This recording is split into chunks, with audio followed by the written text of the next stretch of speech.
लम्हों की हिजरत अज़ कलम जेखान जेकान। किस्त नंबर 2।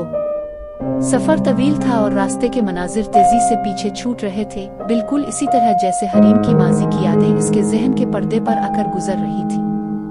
बस की खिड़की से बाहर देखते हुए इसने गहरा सांस लिया।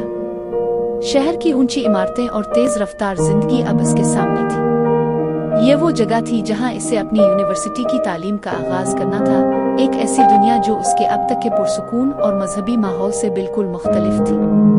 जब बस स्टॉप पर गाड़ी रुकी तो हरीम ने अपना छोटा सा बैग संभाला और नीचे उतरी। शहर का शोर गौल और लोगों की नफसन नफसी देखकर एक लम्हे के लिए इसका दिल घबराया, लेकिन इसने अपने दिल पर हाथ रखकर आहिस्ता से अस्सलामा का वर्द किया, जिससे इसके अंदर एक अजीब सा सुकून उतर आया। वहां से इसने एक टैक्सी ली और सीधी गर्ल्स हॉस्टल पहुंच गई, जहां इसका एडमिशन पहले ही हो चुका था। नया माहौल, नए चेहरे। हॉस्टल का कमरा नंबर 204 अब इसका नया ठिकाना था। कमरे में दाखिल होते ही इसका सामना अपनी रूममेट रिदा से हुआ। रिदा एक जदीद ख्यालात की शोख और चंचल लड़की थी जो जीन्स और टॉप पहने बेड पर बैठी फोन में मगन थी। हरीम को अबा और हिजाब में देखकर रिदा ने इसे सर से पांव तक देखा और एक हल्की सी मुस्कुराहट के साथ बोली, हाय, मैं रिदा हूँ, तुम भी इसी रो में हो? जी अस्सलाम अलैकुम, मेरा नाम हरीम है, हरीम ने धीमी और पुरवकार आवाज में जवाब दिया।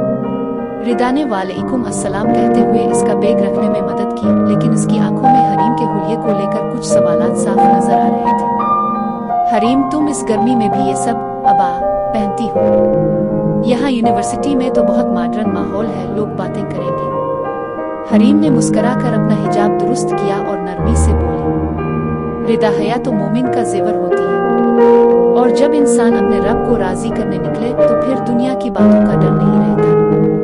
मौसम की गर्मी तो आर्जी है, असल चीज तो आखिरत का सुकून है। रिदा इसके इस जवाब पर कुछ लम्हों के लिए खामोश हो गई, जैसे हरीम की बातों की सच्चाई ने इसके दिल पर दस्तक दी हो।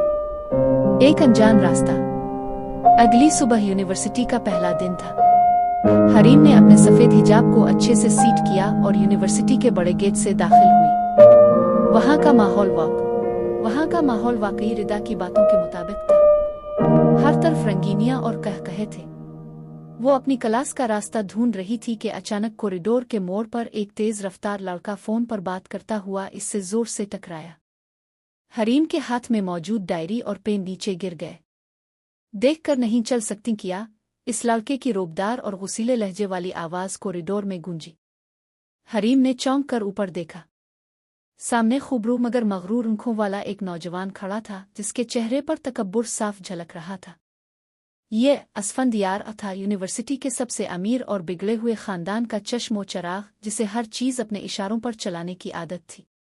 हरीम ने बगैर किसी गुस्से या खौफ के नजरें नीची की और पुरसुकून अंदाज में नीचे गिरी डायरी उठाते हुए कहा, माजरत में रास्ता ढूंढ रही थी। असफंदियार उसके इस पुरवकार और संजीदा रवैये पर अंदर से झुंझला उठा। जहां लड़कियां इससे बात करने के बहाने ढूंढती थीं, वहां इस लड़की ने इसे मुड़कर देखना भी गवारा नहीं किया था। वो गुस्से से पीर पटकता हुआ आगे बढ़ गया, लेकिन हरीम के इस हयादार अंदाज ने इसके दिल और दिमाग पर एक अजीब सा नक्श छोड़ दिया था। हरीम ने एक लंबा सांस लिया और दिल में सोचा, आजमाइशें शायद अब शुरू हो चुकी हैं। आ अल्लाह, मुझे साबित कदम रखना जारी है।